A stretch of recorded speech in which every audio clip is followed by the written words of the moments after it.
Oui. Question numéro 35. Le candidat est fatigué quand même, hein. La question que j'ai vraiment envie de vous poser, que fort de cette réflexion, pourquoi continuez-vous à aller à l'IKEA plutôt que de faire des Aikido à plein temps? Je suis pas professionnel déjà, mais enfin bon. C'est une excellente question parce qu'en fait, pour moi, il n'y a pas de différence fondamentale. Ce que faisait le sensei en Aikido après-guerre est en fait des techniques de Daitoryu de haut niveau, de très haut niveau. En Daitoryu, on commence par le jutsu de base, euh, des techniques vraiment primaires qui font comprendre le sens de l'aiki, mais de façon pratique et statique. C'est très ennuyeux le Daitoryu au début pour nous aikidoka. On bouge pas et eux nous attrapent comme des bœufs, comme un quignon attrape un bœuf pour l'emmener ci à ça ou pour lui faire mal. Euh, Ça crée par contre de la nécessité, une nécessité de comprendre pourquoi ce qu'on fait ne marche pas et pourquoi il vaudrait mieux que ça marche justement. Ce constat, qui arrive très vite en Daitoryu, n'existe pas en Aikido. Puisque si on résiste, ou si le partenaire, si je résiste et que le mouvement ne marche pas, bah, on nous dit en tant qu'ouké, ah non, il faut faire autrement, il faut suivre, il faut apprendre à suivre, il faut apprendre. On n'est pas bon, on est nul, on n'est pas fort, ah mais t'as rien compris, etc. J'en passe et des meilleurs. Bon. Pourtant, les techniques avancées d'Aitoryu sont des techniques de Nagare, dynamiques et sans confrontation. On le sait moins puisque très peu d'Occidentaux ont étudié le Daitoryu assez loin pour en arriver là. Mais je connais plusieurs sensei japonais de Daitoryu qui y arrivent très bien. Hein. O sensei faisait ça à ce haut niveau-là. Mais ces élèves d'aïkido ont été réduits à assister à cette forme très avancée du Daitoryu, ce que j'appelle le haut de l'iceberg, sans pouvoir passer par les bases inférieures pour le comprendre. Je vais te donner un exemple, hein, par exemple. Tu sais jouer de la guitare, toi. Et moi, pas. Hein. Toi, tu as les bases de musique, le solfège, tout ça. Bon.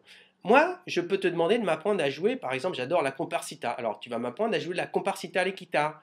Et si j'y travaille bien, je peux peut-être y arriver. Je travaillais une semaine, 2 semaines, 15 jours, 3 mois, 3 ans, mais je finirai par jouer la comparsita. Bon. Par contre, si tu me donnes une partition au bout de 3 ans, et si tu me demandes d'improviser un tango pour des danseurs là, qui arrivent, ah, moi, je peux rien faire. Hein. Que tu ne m'as pas transmis les bases musicales qui me permettraient de faire ça. Et, moi, ce que ces choses peut faire, c'est jouer la comparsita. Et rien d'autre. Et en Aikido, c'est pareil. Les élèves d'Osensei, à la fin de la vie, ont appris à jouer la comparsita, c'est-à-dire les mouvements qu'il leur montrait sans passer par les bases indispensables à faire de telle ou telle façon ou dans telle ou telle situation et dans telle ou telle partition. On a donc finalement des techniques qui ne marchent que dans une certaine condition de facilité ou de connivence ou de situation. Mais c'est tout. Et c'est ça qui a créé le problème fondamental de l'aïkido dit moderne. C'est un aïkido de Nagare soit qui ne marche pas si on s'arrête dans les mouvements ou si on tombe sur plus fort que toi, que soi. On est donc obligé d'inventer des trucs pour faire en sorte que cet aïkido, ça marche quand même. La surprise, la vitesse, tout ça, bon, la force. Hein. Mais c'est très improbable de retomber sur des bases, la douleur par exemple. On va faire mal, comme ça marche. Ah bah oui, formidable, vous avez tout compris. Mais c'est très improbable de retomber sur les bases réelles et justes de cette manière.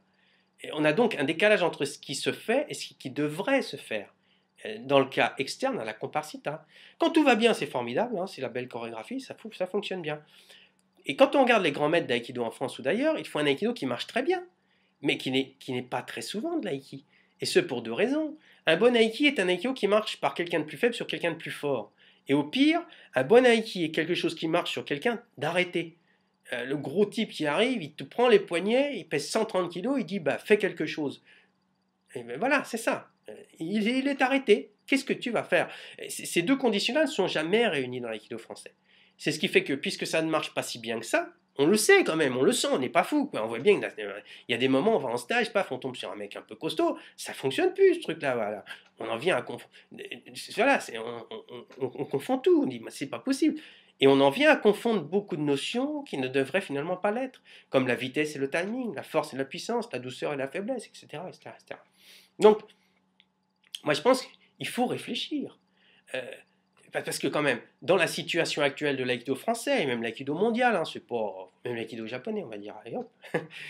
Comment, expliquez-moi, hein, comment une femme de 50, 40, 50 kilos, allez, peut-elle faire un mouvement d'aïkido sur toi, Guillaume, hein, qui pèse 80 kilos, mais c'est mieux encore, qui pèse 80 kilos, si tu ne t'allèges pas, ou si tu ne lui fais pas plaisir finalement en acceptant ce qu'elle s'escrime à essayer de te faire. On dit oui, mais c'est pour apprendre, vous savez. Moi, je veux bien, mais dans la rue, elle va apprendre encore jusqu'à quand, juste cette dame? Parce que là, le problème du poids, et ce n'est qu'un des paramètres d'une confrontation ici, tu sais bien, hein, il va pas s'évanouir par miracle, ce problème du poids, comme dans un conte de fées. Alors on me dit, oui, mais l'aïkido, c'est justement de ne pas se battre. Bah oui, là je ris très fort parce que quand je vois les majors de l'aïkido français passer leur temps à essayer de démontrer aux kidam qu'ils sont plus forts que les autres, voilà quoi, la conclusion est vite faite, hein.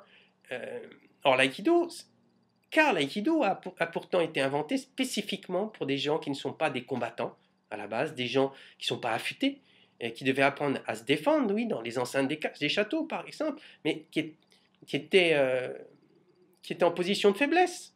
Donc tant qu'on n'est pas sur cette base-là, du plus faible peut envers un plus fort, alors je suis désolé, mais on est encore très loin de l'aïki.